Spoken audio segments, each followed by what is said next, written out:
Hi everyone, it's Monica, and welcome back to day 4 of 12 Days of Christmas. Today we're going to be pulling out the distress inks, and we're going to be working with a couple of new stamps released this month over at Suzy Stamps. The two stamps that we're going to be working with today are Blowing Snowflake and Color of Winter.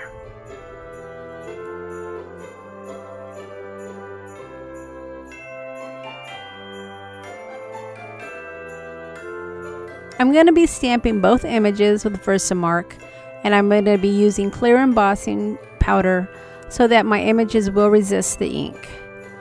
Snowflakes have to be white and fluffy, so I didn't want any of the ink to actually cover the images.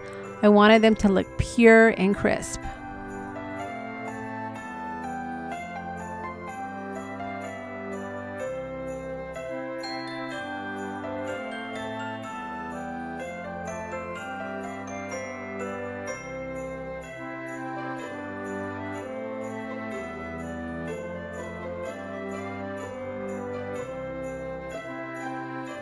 Now when I'm using my heating tool, I'll typically let it warm up for a couple of seconds. This makes sure that the tool is nice and hot, and it also helps to speed up the embossing process.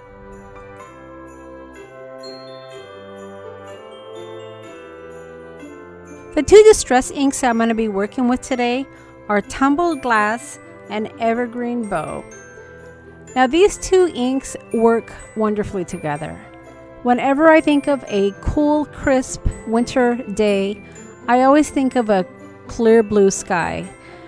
So when I actually worked with these two inks and I blended them together, they looked exactly like a winter day. I also pulled out some distress crayons, and the two colors I'm using today are Salty Ocean and Lucky Clover. So to begin, I took my Lucky Clover and I traced over the swirls for these snowflakes. I wanted it to be a little bit darker around the edges, but I knew as I blended I could actually take away some of those harsh lines, so I wasn't too worried about that. Now you can see as I'm blending the Tumbled Glass and the Evergreen Bow how nicely they go together. They really were a great combination for a winter card.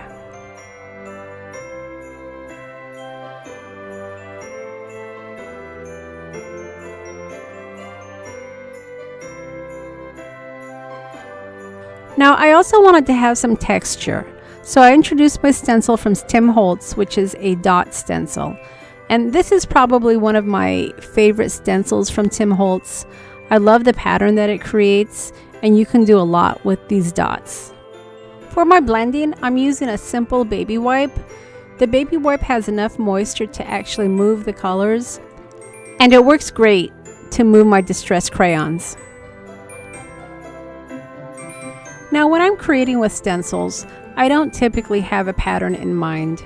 I just keep adding different layers until I have a look that I like. Some people have asked me how I come up with my designs, and really it's just what looks good to me. I think I have a good eye for mixed media, and as I'm working on cards using mixed media products, I simply keep adding colors, different layers, and I just blend them until I have the desired look. Now if you recall, that snowflake swirl had really harsh colors in the beginning, but as you can see, I've been able to actually work that crayon out and blend it into the background to create a unique color combination. And what's really great about that Versamark is it does work as a resist, and as you can see, those snowflakes look as white as ever. So once I was happy with the background, I went ahead and I adhered it to some white cardstock. But as always, I thought there was just one little thing missing. It really needed to have some sparkle. I thought about bringing in Wink of Stella, but then I had another idea. The stickles that I'm using is called Icicle, and it had just the right amount of sparkle to add to my snowflakes. So I hope you've enjoyed day 4 of my 12 days of Christmas. As always, I will leave a list of all the products that I've used below, along with the links to the stores. Hopefully you've been leaving comments along the way, which will enter you into a drawing at the end of the series for set 4 of the Distress Crayons by Tim Holtz. The winner of the drawing will need to be subscribed to my channel, so if you haven't hit that subscribe button yet, make sure you hit it before you head out. If you've enjoyed the video, I would appreciate a thumbs up, and feel free to share my video with your friends and family as well. Alright everyone, we'll see you tomorrow, and thanks for stopping by.